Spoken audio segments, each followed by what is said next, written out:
তার উচ্চ মর্যাদা দান করুক, আমরা সকলে বলি আমিন। হুমায়ুন কবিরের সঙ্গে আমরা আছি, সঙ্গে ভবিষ্যতে থাকবো। আমাদের জান, মাল, শ্রম, রক্ত দিয়ে হলে আমরা হুমায়ুন কবিরের সাথে আছি এবং সেই মসজিদ গড়ার জন্য ইনশাআল্লাহ। লিল্লাহে তাকবীর, লিল্লাহে তাকবীর, আল্লাহু আকবার। হুমায়ুন কবিরকে সাসপেন্ড নিয়ে কি বলবেন দাদা? হুমায়ুন কবিরকে সাসপেন্ড নিয়ে আমাদের তো হাতে এখন কোনো ক্ষমতা নেই, তাই আমরা আল্লাহ তাআলার কাছে দোয়া চাই এবং আল্লাহ তাআলার গায়েবী সাহায্যের জন্য প্রার্থনা করব নামাজে বসে। আল্লাহ তাআলা যেন হুমায়ুন কবিরকে তার নেক কাজের উপরে অটল থাকার জন্য আশীর্বাদ করুক এবং সহযোগিতা করুক। কেমন আর লোক এই বিষয়ে বাড়তি অন্য কিছু বলতে চাইনি।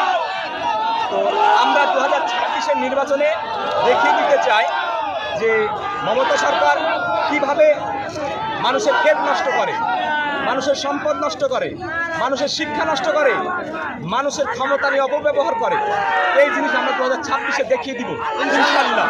আপনারা সকলে আমাদের সঙ্গে থাকবেন ইনশাআল্লাহ, ইনশাআল্লাহ সবাই থাকবো ইনশাআল্লাহ। লিল্লাহে তাকবীর, আল্লাহু আকবার, লিল্লাহে তাকবীর, আল্লাহু আকবার। কেমন লোকজন হয়েছে বলে জানা গিয়েছে?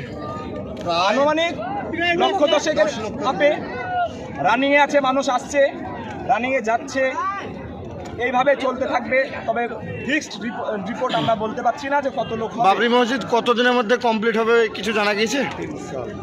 আজ ওইভাবে বলা যেতে পারে না।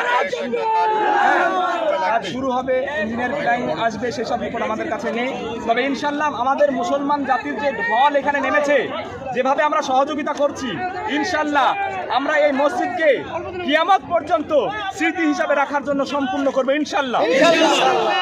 আপনারা সবাই দোয়া করুন হুমায়ুন কবিরকে, যে তিনি যেন তার মনের নেক আশাকে পূরণ করে আল্লাহ তাআলা। আপনার নাম?